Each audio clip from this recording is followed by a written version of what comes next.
This is the Durable Dad Podcast. I'm your host, Tommy Geary. This show is going to give you the skills and tools you need to be a rock-solid man for your work, your community, and most importantly, your family. All right, what's up? Episode number 11. Today, we are going to figure out how to put our foot down. And a lot of us are really good at putting our foot down with some anger behind it, with some frustration, with some pissed off energy. And today we're going to talk about putting our foot down in less of a reactive way and more of an intentional way. And we're going to talk about how powerful that can be in our relationships with our kids and at work, and for us to get like what we want out of life. So we start with anger, right? When we put our foot down from anger, it actually works. And I think that's what perpetuates our behavior, is that we use anger to try to control our kids, and it works. They listen, and then we try to do it more. Or at work, when we get pissed off at someone, they start to listen and they start to act the way we want them to act. And eventually, this type of behavior, this trying to strong arm people into the way you want the world to work, it wears out. Our kids stop responding to our yelling. They start thinking, Dad's just a hothead. Here he goes. He's going off again. And you become the guy in the office that's, just kind of the asshole. So anger can feel like it's the only way to get our kids to do what they want, but it's not. And that's what we're going to talk about today. And this came up because I was working with one guy and he was working on not yelling as much. And there was this incident where they had a birthday party that they had to get to. He's got 2 kids and he did everything right. And by that, I mean, he gave himself plenty of time to get out the door. He planned ahead. He was patient. He was trying to keep it fun and light and make it a game. And the kids still weren't listening. And the time was ticking and his blood started to boil. And he got into one of those states where it's almost like we can see the crash coming. Like we can see that we're about to explode and we can't stop it. And then as your kids aren't listening and the clock's running, all of a sudden there's like this quick instant where you go from having it all together to kind of losing your shit. And in this case, the client I was working with, that happened. And he yelled, he scooped up his kids and he just started moving them and getting them out the door. And then afterwards, he's kind of like, it's not how I wanted to show up. I tried to set myself up for success. They still didn't listen. And then boom, went back into my old behaviors of getting angry because it got me what I wanted and we got out the door. So sometimes we do have to put our foot down. Right? We can't just let our kids not listen, and we actually need to be somewhere. We actually need to get to this birthday party. So we want to put our foot down, discipline, but from a different energy than unfiltered kind of blind frustration and anger. And what we're going to be talking about are boundaries and how to set clear boundaries, because when we can set boundaries, we're going to talk about what they are, but it's a sustainable way to build a relationship. And when you're consistent with your boundaries and how you show up, it starts to build trust and there's clarity, and it's a really powerful tool to learn how to implement and apply to different areas of your life. So a boundary is an if-then statement. For example, this dude is at work, he got transferred to a new division, and the other senior vice president he was going to be working with, kind of like parallel alongside, they shared employees underneath them, and the two of them had different values. So my client that I'm working with, he was really working on having these blackout hours between 7 p.m. and 7 a.m. where he didn't touch work, didn't look at it. It was family time. It was him time. And it was really paying off for him. He was feeling more aligned, more balanced. And going to work with this other dude, that guy's values were a little different. He was like a workaholic. And not that that's wrong, but he would be emailing at all hours of the night and texting at all hours of the night. So to use this as an example of a boundary, an if-then statement. So if you email me after 7 p.m., then I won't respond until 7 a.m. the next day. All right. If they do this, then I'll do that. Now that's very like cut and dry robotic, but what it might sound like in casual conversation is, hey man, looking forward to working with you.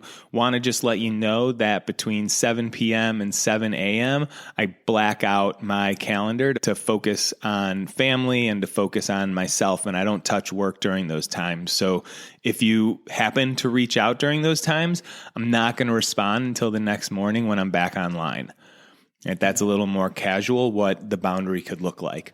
So there's a few components that we want to be really aware of and that make a boundary a clean boundary. One, before we go set the boundary, we want to be clear on the reason we're doing it. And the reason that we're doing it is to have a better relationship with the person that we're setting the boundary with. All right. We're working on not having as much tension. We're working on communicating clearly, and that boundary puts it all on the table. It helps communicate what's important to us. And then another thing that we want to be aware of when we're setting a boundary is that the boundary is all about what we're going to do. So there's the if part of the statement where if this event happens, if you text me after 7 p.m., the then statement is all about what you'll do, because that's all we can control. We can only control our actions, our thoughts. So instead of focusing on trying to change the other person and control what they're doing, we're really aware that it's all about what we're going to do. And we're going to talk about upholding the boundary. But the boundary's not about being pissed at them or trying to change them or trying to tell them that they're wrong. They should have the same values as us. They shouldn't work that many hours. You shouldn't text me. It's not about that. We can't control what that other person is doing. We're just letting them know our boundary. If I receive a text message, if I get an email, then I'm not going to respond until a certain time. All right. And the goal here is not to change the other person, not to get back at them. It's to create a better relationship, good communication. All right. So that's what you want to think about before setting your boundary. What happens when the boundary is crossed? All right. And this is going to happen. It's actually when the real relationship starts to build. And when that person text messages my client after 7 p.m. in his blackout hours, he has to uphold the boundary. That's the big thing. You have to do what you said you were going to do. And this is the putting your foot down.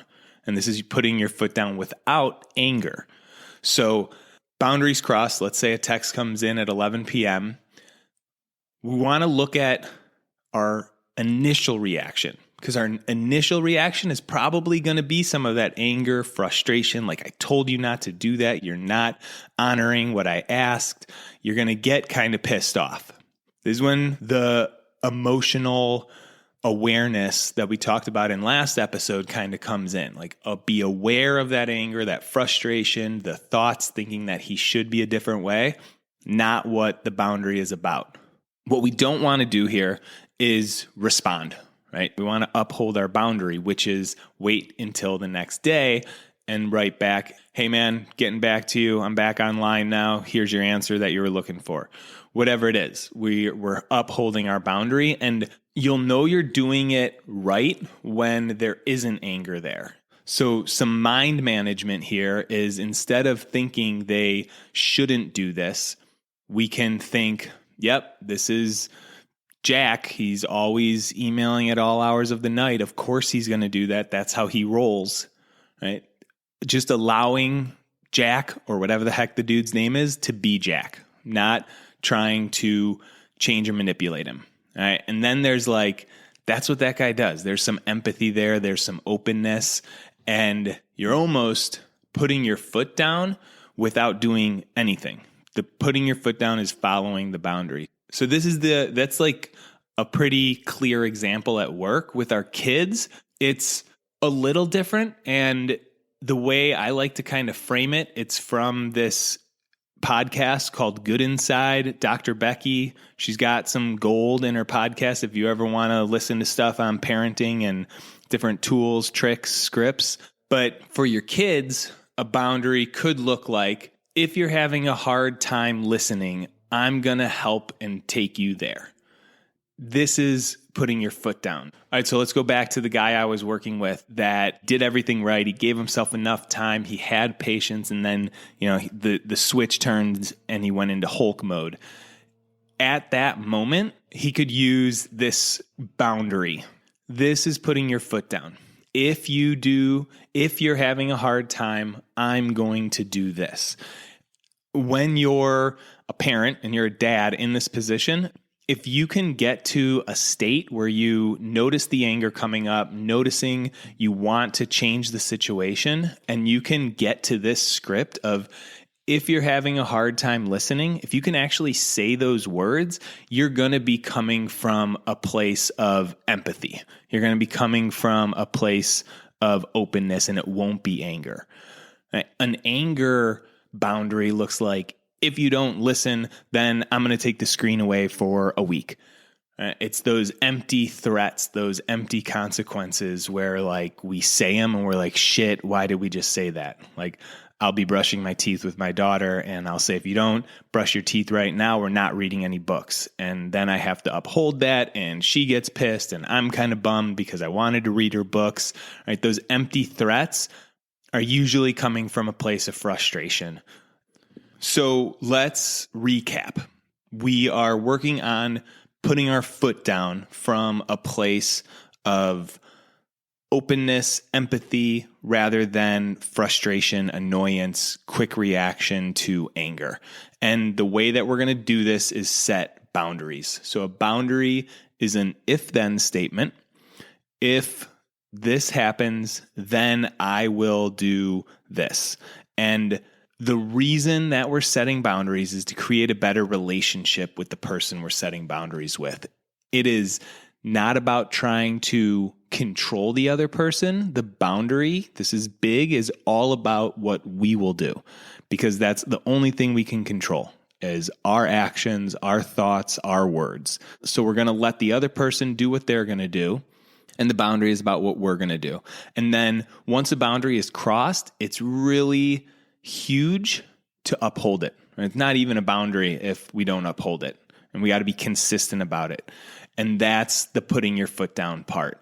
Noticing that when the boundary is infringed on, maybe you get pissed off at first, but you manage your mind and you remind yourself that other people can do whatever they want. Our kids can be little jerks, and we don't have to get pissed off about it. We can just stick to our boundary that we set. And it's going to change your relationships. Your communication is going to be different.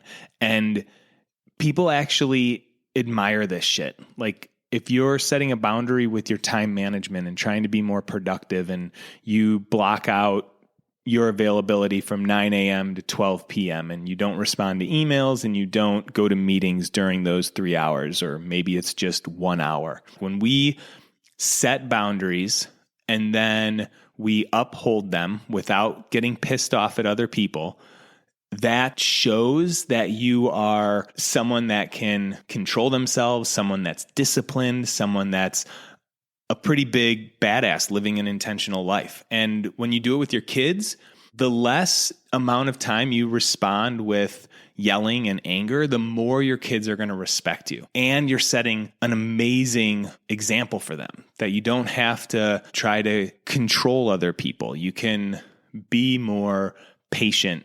I'm going to bring up the word love because these boundaries with your kids, they actually come from a place of love. If you're having a hard time listening, I'm going to help you listen, or I'm going to help get you to what we need to do. It comes from a place of like, I'm helping out. Right? You're having a hard time. I see that.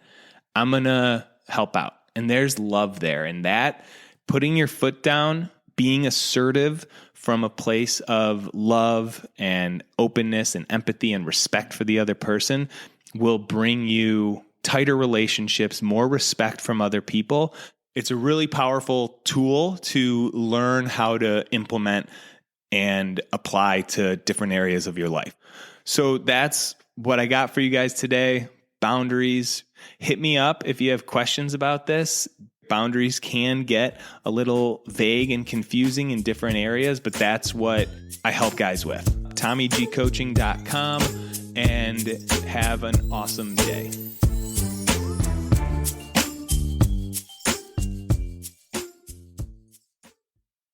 All right, before you take off, what is your big challenge for 2026? If you haven't decided yet, check out the next Grand Canyon trip, a 16-mile hike from the top of the canyon down to the Colorado River and back up. This is the kind of challenge that's going to push you into a higher gear. You're going to train, you're going to get in better shape, and you're going to check off a bucket list experience. So if you're wanting something to train for next year, a goal that's going to pull you out of the grind, this is it. We're assembling the team right now. All the details are on the website. Training starts in January. We hike in April. Check it out.